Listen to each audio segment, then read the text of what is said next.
I had the pleasure of interviewing Robert Clinkenbeard, and we were talking about the subject of how to be your own boss and the Ironman mindset for the entrepreneur. We're going to be talking to Robert Clinkenbeard, and this guy's a real phenom. He has a way of thinking that I think you're going to appreciate, and I think you're going to enjoy the conversation that I had with him the other day. So let's get started right now.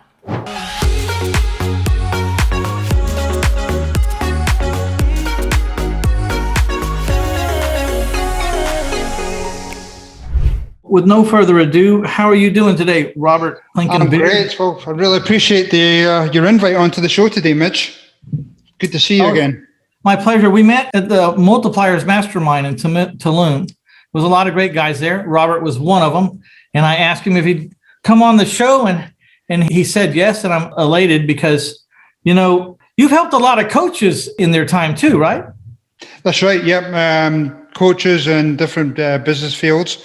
But I just really enjoy working with people who are interested in learning and taking themselves to another level. Because as you mentioned, I think only 40% of people realize their full capacity in life. And I want to shake them. I want to shake them up a level. All right. So what are some of the game-changing decisions that people make when they're going to take charge or even scale? You want to make sure that you're surrounded by the right people. So when you're hiring people, your goal is to try and hire people that are almost better than you. I think people sometimes have a little bit too much of an ego and they tend to hire below them. I always try and encourage to hire better than you so that they can help with running over the business. So obviously that's probably one of the key things is around the people. And then once you have those people on the bus doing the right things, then how are you measuring those people? Do you have, any key performance indicators, or what are some of their goals? So making sure that they're doing the right things when they're in that position. Kind of an underlying rub, right? To hire people better than you. That might be hard for some personalities. It is, but if you're reliant on so much of you in the business, then your business is not necessarily going to scale up. So, find the right people that can help support you, that can take your business to the next level. You're an athlete, right? I am. I used to play a lot of football or soccer over here, and then I moved into playing rugby. Nice soft sport. And now I do a lot of Ironman triathlons. So yes. That all keeps you busy. How does that carry over into business? What do you learn from competition in the sports arena to the business side? One of the reasons why I wrote my book, I think with doing like an Ironman race, this is something that's 6 to 9, 12 months out. So you have to build a roadmap around that. What are going to be some of your goals along the way? How much do I need to train every week? And how much running, biking, swimming do I need to do every week? So you build that roadmap along the way. And that includes maybe some smaller races along that journey. And the same applies in business. A lot of people don't necessarily have that strategic plan in place. What's going to look like in 1 year, 3 years, 5 years time. So I really encourage people to build that roadmap or strategic plan in business, but also personally. And then, what are those things, signposts along the way that are going to check and to measure where you are in that map? Yeah. So I always like that because I came from sports. I didn't make any big milestones in any sport, but I believe that, American football as junior high and high school shaped a lot of who I am. And there's the things that I got from that I'm sure I may not have gotten any other way. A lot of it has to do with being hit real hard and getting back up, even when you don't want to, or it's difficult to, physically or emotionally, either way, you got to get back up. You can't stay down there. And those principles, they seem to go right along with business because business owners seem to get the business wind knocked out of them a lot. As a matter of fact, it seems like it's a requirement. I don't know anybody in business that doesn't get the wind knocked out of them over and over and over again. Do you know anybody that's had an easy time? No, definitely not. I mean, business owners could be a daily occurrence, whether it be, cash flow issues, whether it be some type of legal issue. I mean, every day they're getting, especially the last year, been challenging for people going through COVID. But I think you're 100% right. I think, that's why I've embraced this term, the Ironman mindset, because, you're constantly having to be hit, go down, and then come back stronger. Yeah. I hope you're enjoying this conversation I had with Robert Clinkenbeard. I really enjoyed it. I learned a lot from him. He's a super guy. And before we get back to that conversation, please check out the like button, check out the share button, and subscribe if you haven't already. Okay, it's time to get back with Robert Clinkenbeard. The mastermind group that we were met at, Multipliers, they said something that I don't like it, but I know it's true. We're either going into a crisis, or we're in the crisis, or we're coming out of a crisis. And that's the only 3 cycles there are. And so you would be doing well to understand that and know your resources and where to go during those times.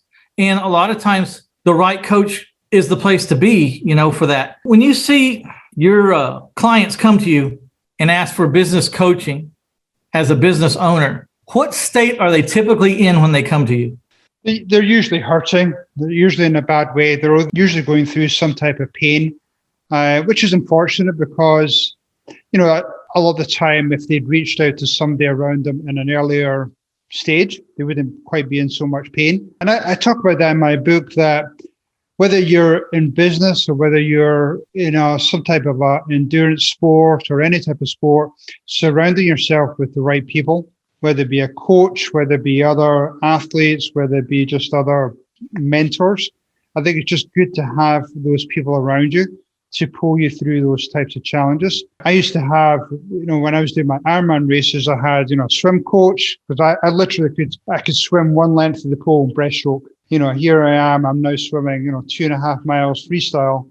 And, I had a bike coach, I had a nutrition coach, I had a run coach. I just surrounded myself with the right people because I knew that I didn't know it all. And it's the same with business. When I first started my business, I had a company with 400 odd employees. And at early stages, I realized I was really bad at the financial part.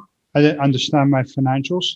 So quickly brought in a fractional CFO just to be able to almost like simplify all the numbers so that I could really see where my company was going. So I think that the application of using coaches and mentors around you, I think is key for your success. So I've been telling people a long time, because I did it the wrong way. When you have a one-man business or a one-man show business or a business that depends heavily upon just you, the owner, you need to start trying to figure out how to replace yourself or how to work on the business instead of in the business. Don't wait till you're sick and tired of it or you're burned out and you want to get out, because you almost don't have enough energy to do it then, right? Because it takes energy to do this. So I was reading in your bio and it dawned on me that, you could help people start to transition their way out. And if they're not ready to go out, they don't have to go out, but at least know how to set up your business so that you can get out of the way or be prepared to do that. Do you see a lot of people come to you trying to replace themselves as the owner, and it's almost too late because they're burned out? Absolutely. I see it all the time. I started with a client back in November out of Phoenix, and I walked into his office, and his office was piles of paper everywhere. There was stacks of paper on the floor. And I said, you know what, I'm going to help you here. So I took a picture of his office and how a mess it was. And the goal is that, it'll probably take us a year, but he's already beginning to see the light at the end of the tunnel where he's now beginning to delegate to other people. So that's something I'm still working on. Another client I just worked on, $30 million business. He's now hired a second in command. And now he's probably working 20 hours a week, now spending more time with family. He's now working on other investments because we've already spent the last 6-9 months in transitioning him out of the business, and he's in a much better place. So I think a lot of people have that idea of where they want to go, but they just get so buried in that day-to-day minutia that is really tough for them to get out of it. And one of the mistakes I find is that they often feel as though they have to hire somebody full-time to replace them, but just start those baby steps. Initially, there's so much fractional, part-time people or even virtual people out there that can help make that transition. Then it could just start them on that journey. And today, I would like you access to a free private money webinar. All you have to do is go to this link right here, click on 1000houses.com/free-stuff, and scroll up and down the homepage. And when you find the link that reads free private money webinar, click on it and it'll be automatically digitally downloaded right to you, and you'll be studying before you know it, and you're going to be all the smarter for it. This is Mitch Stephen, and I will see you in the next episode.